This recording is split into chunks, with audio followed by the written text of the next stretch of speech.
Across the different realms of sci-fi stories, humanity in many cases seem to be the underdog of the story and a race that is looked down upon by other aliens. But there are other stories where humanity reigns supreme, or with an equal footing, and in these settings, humanity rules the stars with an emperor at the helm. So here in this video we will take a look at 10 powerful human emperors of vast interstellar empires in science fiction. Let's get to it. We begin here with the most famous of all, Palpatine, the Emperor of the galaxy far, far away in Star Wars. He was a cunning and manipulative politician in the beginning who secretly lived a double life as Darth Sidious, a Sith Lord. Gifted with powerful connection to the dark side of the Force, he was trained in secret by Darth Plagueis, before eventually murdering his master to claim the Sith mantle for himself. Palpatine rose to prominence in the Galactic Senate as a seemingly humble and well-intentioned senator, all the while secretly engineering galactic chaos to serve his dark ambitions.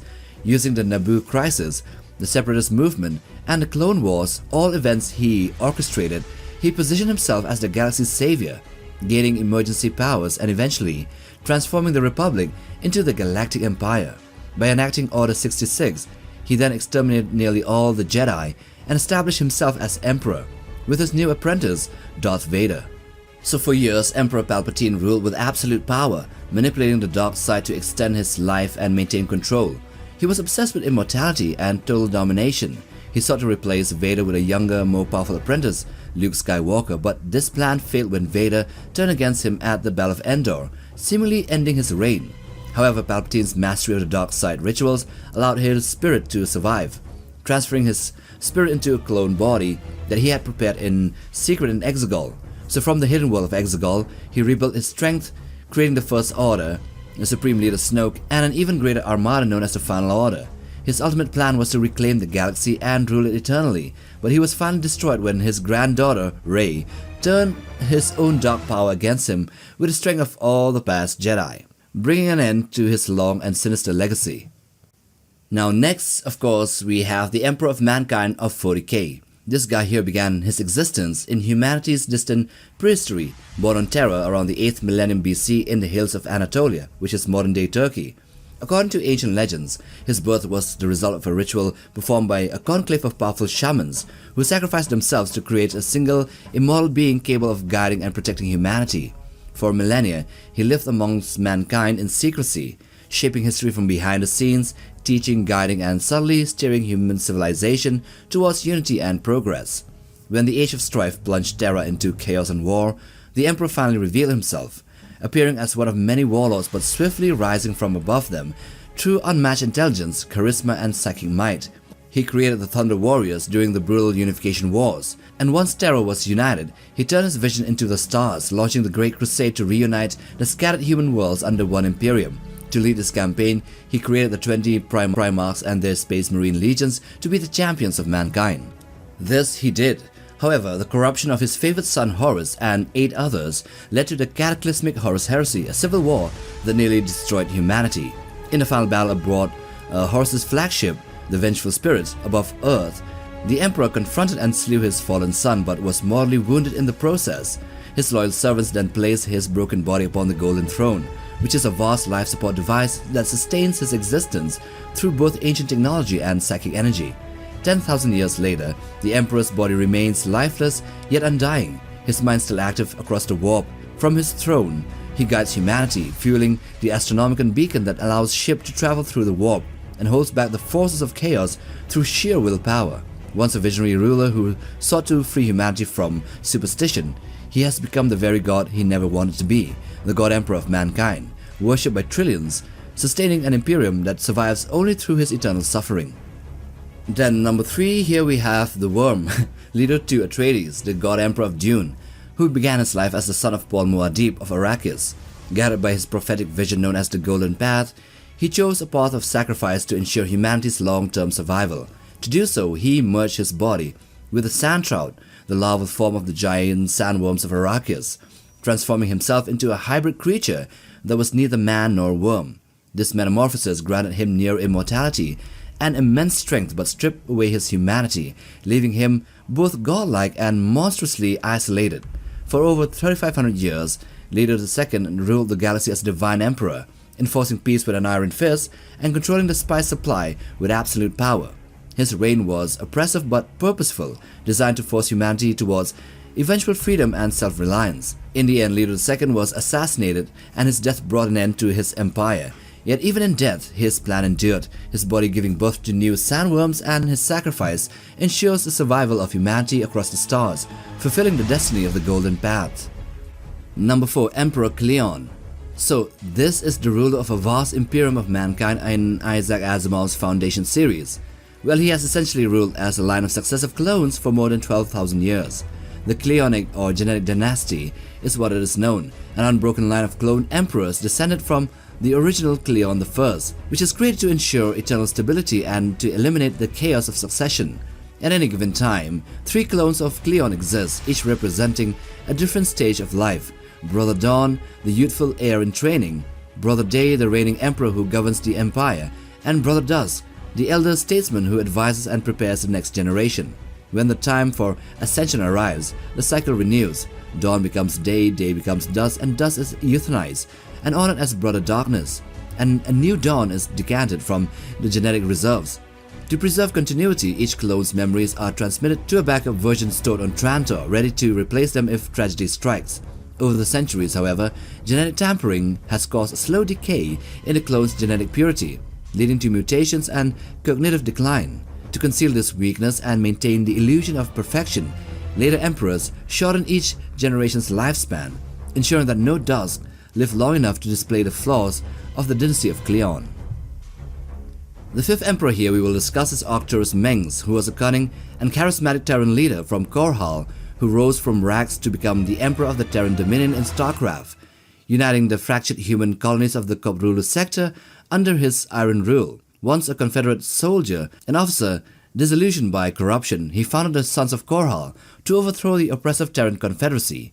Using propaganda, strategy, and ruthless manipulation to rally worlds to his cause, Mengsk's brilliance as a tactician was matched only by his moral coldness.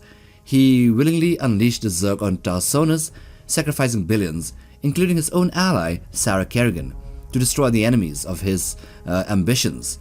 After the Great War, the Sons of Korhal became the Terran Dominion. Mengsk had himself crowned Emperor of the Terran Dominion and made Korhal his throne world. All of the Terran colonies within the Kobrulu sector were united under one sovereign rule for the first time in history. However, when Kerrigan was reborn as the Queen of Blades of the Zerg, she returned to exact vengeance, overthrowing the Dominion's armies and ultimately killing Mengsk during the Second Great War. His reign, marked by ambition and tyranny, ended in poetic justice at the hands of the very weapon he once used to secure his empire. Now, in the setting of Legends of the Galactic Heroes, we have Reinhard von Longengram, who is born to a poor but noble family, who rose from obscurity to become Kaiser Reinhard I, the ruler who united all of human space under a single banner. He was a military prodigy and a political visionary. Reinhard's meteoric rise began when he joined the Galactic Empire's military. His brilliance on the battlefield soon made him a hero of the Empire and earned him the loyalty of exceptional officers. Using his victories and popular support, Reinhard dismantled the decaying Golden Bomb dynasty and emerging victorious from the Empire's civil war, and assumed control as the new emperor and Kaiser.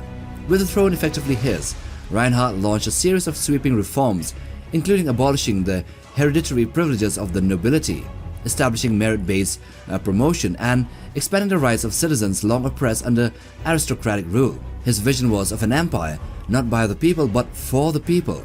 His conquest of the Free Planets Alliance turned centuries of war into a single imperial peace.